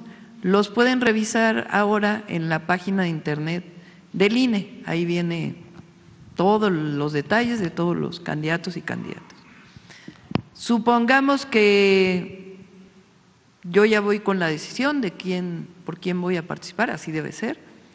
Entonces, se elige un número. ¿Qué número es? Los que están aquí. ¿Qué es esto que viene aquí? ¿Quién propuso al candidato o candidata? Dice PE, quiere decir que es una propuesta de la comisión que salió del Poder Ejecutivo. Si dice PL, pues es una persona que salió de la selección del Poder Legislativo, Cámara de Senadores y Diputados. Si dice PJ, que salió de la selección del Poder Judicial, de la Corte. Así están todos. Y hay algunos que ya estaban desde antes y que se están postulando. Entonces, en esta boleta, ¿qué tiene que hacer uno? De este lado están las mujeres y de este lado están los hombres. Entonces, tiene uno que escoger 3 mujeres, 5 mujeres y 4 hombres. Perdón, de este lado están las mujeres y de este lado están los hombres. ¿Sí? Entonces, uno va a recibir esta boleta, de este lado izquierdo están las mujeres y de este lado derecho están los hombres. En este caso vamos a elegir 5 mujeres y 4 hombres. ¿Qué tiene uno que hacer para votar? Pues tomar el número, 5 números. No quiero señalar algún número porque luego van a decir que ando promoviendo a alguien. Pero alguno de estos números que uno decida con el nombre, ese número lo pone uno aquí, el segundo número, tercero, cuarto y quinto número de las personas por las que va a elegir, mujeres y luego hombres. Adelante. Luego viene magistradas y magistrados del Tribunal de Disciplina Judicial. Esto es nuevo, es como la institución que ahora de manera distinta a lo que era el Consejo de la Judicatura va a estar revisando la actuación de los jueces, muy importante. El tribunal que va a estar revisando la actuación de los jueces, ministros y magistrados. En este caso vamos a votar por 3 mujeres y por 2 hombres. ¿Cómo se vota? Bueno, pues igual, de este lado viene cuáles fueron decididos por la Comisión del Poder Ejecutivo, del Poder Legislativo, del Poder Judicial o que ya están en funciones. Va uno a revisar y escoge 3 nombres y le va a poner allá arriba el número al que corresponde. Esto es en mujeres y en hombres. Son 3 mujeres y 2 hombres. La tercera es magistradas y magistrados de la Sala Superior del Tribunal Electoral del Poder Judicial de la Federación. Este Poder Judicial o esta Sala Superior es electoral. Los otros es para la Corte, para la institución que va a revisar la actuación de los jueces. Este es para el Tribunal Electoral. En este caso solamente vamos a elegir 2, una mujer y un hombre. Hacemos lo mismo, revisamos previamente pues quién lo propuso, el número de nuestra preferencia de acuerdo con el nombre y se elige una mujer y se elige un hombre. Adelante. Después las magistradas y magistrados de la Sala Regional del Tribunal Electoral. Tribunal Electoral tiene salas regionales y la Sala Superior. Estos nombres van a ser distintos de acuerdo a las regiones del país y va a ser lo mismo. Quién lo propuso, el número que corresponde, la persona y va a poner uno el número que corresponda de la persona por la que uno quiera elegir. En este caso son 2 mujeres y un hombre. La que sigue. Y luego juezas y jueces de distrito. Aquí se va a elegir a 5 y aquí viene quién la propuso, el número que corresponde y si es un juez administrativo, un juez civil y el color pues depende de lo que viene aquí. Tiene uno que elegir uno de administrativo, otro que tiene que ver con lo civil, otro que tiene que ver, ya no sé el color moradito, el moradito es civil, después el que tiene que ver con el mixto, después el que tiene que ver con el penal y luego el que tiene que ver con trabajo. Y va a ir uno poniendo el número que corresponda de 5 mujeres y de 5 hombres. Esa es la manera en que se va a votar. Entonces, a diferencia en las elecciones normales, no normales para elegir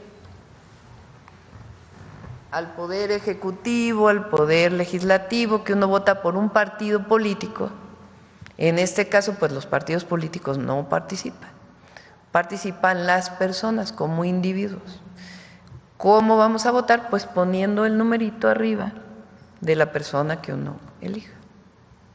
Y así lo vamos a ir explicando todos los días. Hay antes de que sigas, Nancy, a ver, pon el videíto de 20 segundos donde se explica todo esto en 20 segundos. Este 1 de junio votemos por un nuevo Poder Judicial, honesto, capaz y cercano al pueblo. Al llegar a la casilla recibirás 6 boletas, cada una de un color distinto porque elegirás a ministras y ministros de la Suprema Corte, magistradas y magistrados del Tribunal de Disciplina Judicial, de la Sala Superior del Tribunal Electoral, de las salas regionales del Tribunal Electoral, magistradas y magistrados de circuito y juezas y jueces de distrito. Votar es muy sencillo. En cada boleta hay una lista de candidatas mujeres a la izquierda y de hombres a la derecha. Junto al nombre está el poder que postuló a esa persona. Para votar debes escribir el número de la candidatura en los recuadros superiores. Al finalizar, deposita las 6 boletas juntos en la misma urna. Infórmate y vota. Este 1 de junio votemos por un nuevo Poder Judicial. Conoce más en eligepoderjudicial.gov.mx. Presidenta, en otro tema, cada año quienes tienen este servicio de telefonía celular por parte de la compañía Telcel se les cobra una fianza de 200 pesos. Esta fianza, dice la compañía, que se utiliza para cuando el cliente no cubre el servicio y entonces se cobra de esa fianza. El problema aquí es que ese dinero nunca se le regresa a los clientes y son millones de personas las que tienen planes de telefonía celular con Telcel. Y el punto es que se van a una afianzadora del mismo grupo, que es estas fianzas Inbursa.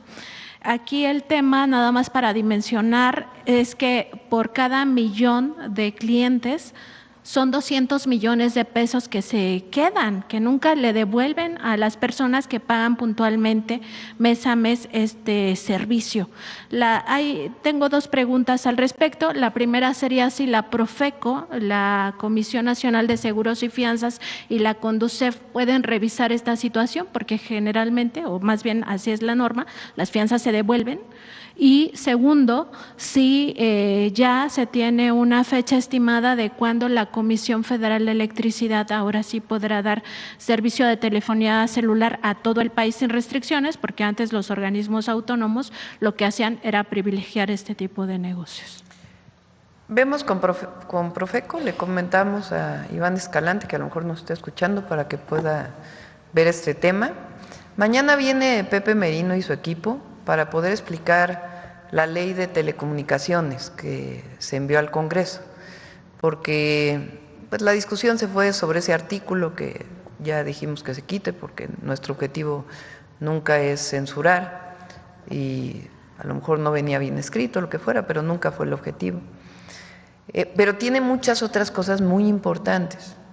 Tiene que ver con fortalecer las radios comunitarias, tiene que ver con la prestación del servicio, la apertura de prestación del servicio también para Comisión Federal de Electricidad, tiene que ver con ampliar la cobertura, porque faltan muchas zonas en el país que no tienen cobertura de telefonía celular, regula pues todo desde satélites hasta la telefonía fija que todavía existe.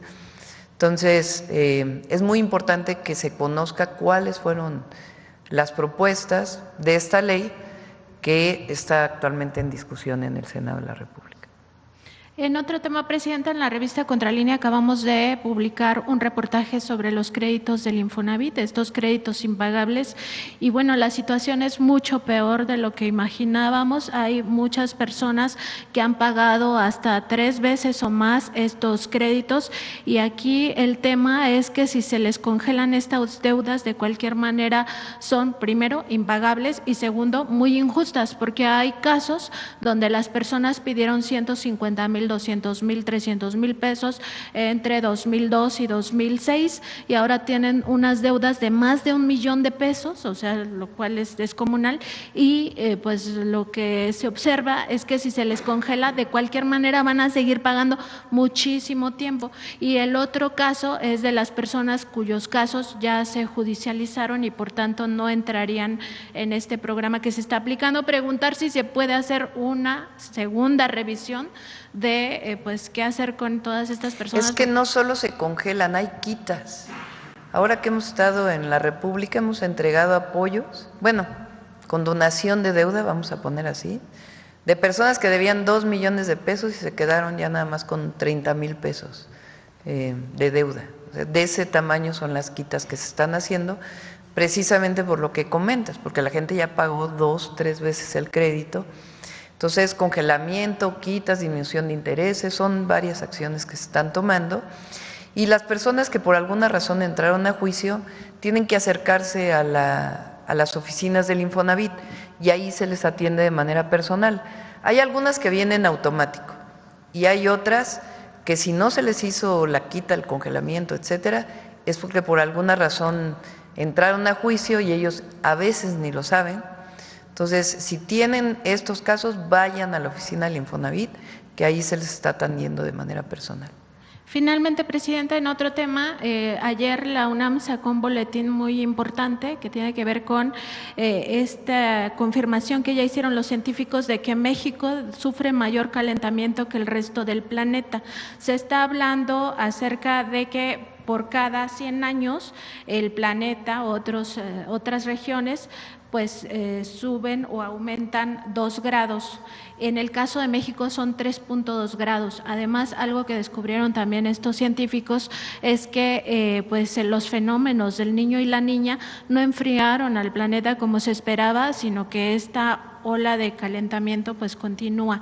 Preguntarle sobre este tema porque no solo es un tema de cambio climático, sino sobre todo es un tema de seguridad nacional, si se están teniendo ya estrategias de corto, mediano y largo plazo y sobre todo identificando aquellas zonas donde mayor afectaciones se va a tener por este calentamiento global. Si quieren, dedicamos una conferencia a este tema. Sí, lo está trabajando Medio Ambiente, Agricultura y varias secretarías. Y dedicamos porque es un tema bastante amplio. Gracias, Presidenta. Gracias. A ver, y ahora se nos hizo retarde, pero vamos a tomar, ahora nos toca puras mujeres. Vamos acá y luego acá, muy breve. A ver si podemos ser breves para que… Sí. Gracias, Edna Alcántara, de la agencia Xinhua de Noticias, corresponsal en México. Retomando un poquito lo del gusano barrenador, sobre la frontera sur con los países centroamericanos, ¿ya hay coordinación o se piensa cerrar estos 15 días también para evitar la propagación del gusano? Gracias. Siempre estamos analizando, ¿no es cierto?, nuevas medidas que sea necesario para asegurar que no haya movimiento de ganado afectado, de cualquier animal afectado por gusano barrenador. Sí tenemos la decisión tomada de reforzar esas medidas para impedir que siga pues, avanzando esta plaga. Cerrar la frontera es una cuestión pues, que es muy compleja, hay que analizarla con muchísimo cuidado, porque además pues, también impacta en el abasto nacional de carne. Entonces no es tan sencillo como decir lo vamos a hacer. Sí vamos a restringir con mucha más fuerza la movilización de ganado desde el sur del país. Muchas gracias. Mi segunda pregunta, en el marco de la 4ª reunión ministerial precisamente del foro China-CELAC, en donde participa México, el canciller Juan Ramón de la Fuente, ¿cuál ha sido el posicionamiento de México en este foro y su opinión también sobre las declaraciones que hizo el presidente Lula de que buscaría mayor integración? Es una relación que se tiene desde hace tiempo, no es nueva. CELAC es una organización de todos los países de América Latina y el Caribe y ya se habían hecho conferencias que tenían que ver con la relación de CELAC con China, también se ha hecho con Estados Unidos y en este caso esta reunión estaba programada desde hace tiempo para hacerse en China. En algunos casos fueron los jefes de Estado, en nuestro caso nos representó o nos bien representó Juan Ramón de la Fuente, el canciller. Y va a salir una declaración muy general, pues de la buena relación que tiene que ver con China y con otras regiones del mundo. Y pues ya está ya pronto de regreso para que él les pueda platicar con mayor detalle. Gracias. Y aprovechando su gentileza, la última pregunta. Y estuvo aquí, perdón, sí. Estuvo aquí el secretario de Hacienda de Brasil, como un primer encuentro entre Brasil y México. Va a venir después el secretario de Comercio de Brasil y la idea es que podamos avanzar en la cooperación Brasil-México para varios temas, algunos comerciales, de complementariedad. La idea es ahí donde nos complementa Brasil y ahí donde México complementa a Brasil, poder tener estos acuerdos comerciales junto con los empresarios de allá y los empresarios de México y de otros temas, educación, ciencia y tecnología, medicina, por ejemplo. Uno de los grandes temas que se ha platicado es que la COFEPRIS y la Agencia de Regulación Sanitaria no es sanitaria, ¿verdad?, de medicamentos, ¿o sí es sanitaria?, de Brasil, puedan tener, así como tenemos con la FDA, que es de Estados Unidos, que lo que aprueba FDA se aprueba de inmediato aquí, que también lo podamos tener con Brasil. Brasil tiene una industria farmacéutica muy importante. Entonces, temas como eso nos van a ayudar. Entonces, estamos avanzando en ese trabajo. Doctora, y el proyecto de Internet para todos que presentaron en febrero, el 5 de febrero, precisamente aquí en la conferencia, anunciaron que iba a estar enfocado hacia escuelas y también para clínicas de salud. En este caso, ¿cómo van avanzando para Sí, este si quieren, año? mañana viene Pepe Merino y él puede dar mucho más información. Gracias. ¿Qué les parece? Gracias. A ver, la última, ahora sí. La última y nos vamos. Gracias, presidenta. Buenos días, Shaila Rosagel, corresponsal del Grupo Gili, El Imparcial de Sonora, La Crónica de Mexicali y Frontera de Tijuana. Preguntarle en un primer punto, presidenta, si ya le dieron información las autoridades de Estados Unidos sobre las razones del retiro de la visa a la gobernadora de Baja California y a su esposo. Lo único que informaron fue lo que informaron públicamente, de que era un asunto privado, que era un asunto personal. Así lo informó la Embajada de los Estados Unidos en México y no hemos recibido mayor información. Entonces, pues no podemos seguir opinando hasta no recibir mayor información. Por cierto, sí quiero aclarar porque ayer algunos medios difundieron que había un congelamiento de cuentas. Hablamos con la gobernadora y la gobernadora nos dijo que ella no tiene cuentas en el extranjero. Esa es información de la gobernadora. Gracias, presidenta. Sobre el tema del gusano barrenador, preguntarle ¿cuándo se considera que podría quedar erradicado este problema, esta plaga? Y también preguntarles en cuántos estados de aquí del país se ha detectado que ha llegado el gusano barrenador. ¿Qué acciones específicas se están haciendo para que no llegue al norte del país, por ejemplo, a estados como Sonora y Chihuahua? Bueno, ya informó bastante Julio sobre eso. Son 2 casos, ¿no? Sí, la erradicación va a tomar mucho tiempo. La vez pasada tomó 50 años, ahora lo vamos a hacer más rápido porque hay mejores tecnologías. Pero erradicar lo que desaparezca de México y de todo Centroamérica es tarea de muchos años. Los estados donde hay ahorita presencia son los del sur y sureste. Vamos en las nuevas medidas a establecer unos nuevos protocolos, no tengo mucho detalle técnico, para asegurar que los estados del norte de la República no llegue esta plaga. Lo hablamos ayer con las gobernadoras y gobernadores y ya estamos trabajando en el diseño técnico para anunciarlo, pues espero que en cosa de días, y iniciarlo de inmediato. Muchas gracias. Ya por último, presidenta, preguntarle, ¿qué opina sobre los altos precios de las bebidas alcohólicas y no alcohólicas y también como botanas de alimentos en eventos como la Expo Ganadera de Sonora, que bueno, fue muy anunciada como una expo para el pueblo? Entonces ha habido muchas quejas allá en Hermosillo por estos precios elevados de las cosas que se venden ahí al interior de la expo. Preguntarle, hablamos con Profeco y Profeco pues bien nos dice pues que ellos no son los que se encargan de fijar precios, nada más de vigilar todo esto de que se cumpla con la ley, de que estén los precios visibles y todo esto de las cosas, pero me gustaría preguntarle qué opina sobre estos precios elevados en ferias. Se lo dejo al gobernador, la verdad. Que Durazo pueda contestar este tema, es muy buen gobernador. Y pues a veces en estos eventos, digamos, donde está el cliente cautivo, pues dan a precios más altos, que no está bien, ¿verdad? Y siempre Profeco puede apoyar para revisar. Gracias, presidenta, sería todo. Gracias, ahora sí, ya nos vamos. Nos vemos mañana. Hasta luego.